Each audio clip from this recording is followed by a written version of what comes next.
dan saya ingin mengucapkan apresiasi sebesar-besarnya kepada Komisi 10 atas pengalaman yang luar biasa ini, karena ada kemungkinan besar ini adalah saat terakhir saya. Menjelang transisi pemerintahan, Nadiem Makarim disebut tak ingin lanjut sebagai menteri. Menteri Pendidikan, Kebudayaan, Riset, dan Teknologi atau Mendikbudristek Nadiem Makarim bakal mengakhiri tugasnya sebagai pembantu presiden pada pertengahan Oktober 2024 mendatang.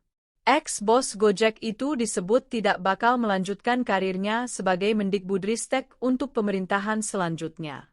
Hal itu diungkapkan oleh Direktur Jenderal Guru dan Tenaga Kependidikan Kemendikbudristek, Nunuk Suryani. Enggak lanjut, kayaknya beliau lebih ingin urus anaknya, ujarnya ditemui di sela-sela kunjungan kerjanya ke Merauke, Papua Selatan pada Rabu, 18 September 2024.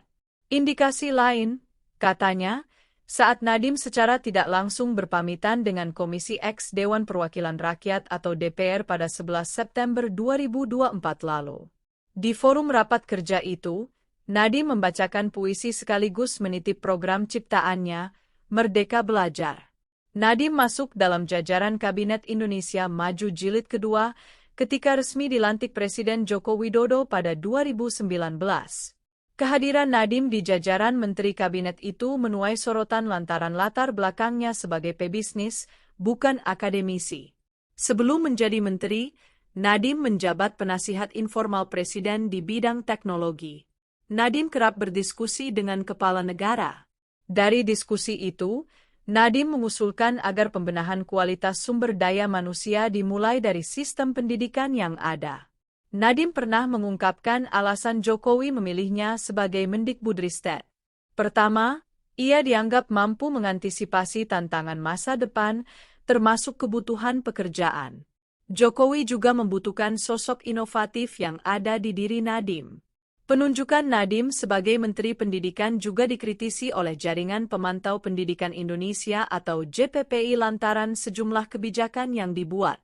Koordinator JPPI, Ubaid Matraji menduga Jokowi sengaja membawa sektor pendidikan ke arah komersialisasi dengan menunjuk Nadiem sebagai Mendikbudristek.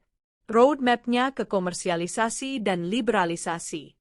Jadi pendidikan ini bagian dari lahan bisnis sehingga yang ditunjuk adalah pebisnis, kata Ubaid. Dikutip dari majalah Tempo edisi khusus 10 tahun Jokowi. Menjelang lengser, Nadiem justru mendapat kritikan dari Wakil Presiden RI ke-10 dan ke-12, Jusuf Kalla atau JK. Dia menilai, Nadiem tidak memiliki cukup pengalaman di dunia pendidikan. JK juga menyinggung kinerja Nadiem sebagai Menteri Pendidikan yang tidak pernah datang ke daerah dan jarang berkantor. JK menilai, perlu sosok yang berkompeten untuk mengisi posisi kementerian ini. Sebab, ujarnya, jika Menteri Pendidikan tak benar-benar paham dengan bidang dia, maka sebanyak apapun anggaran yang ada tidak bisa digunakan secara optimal.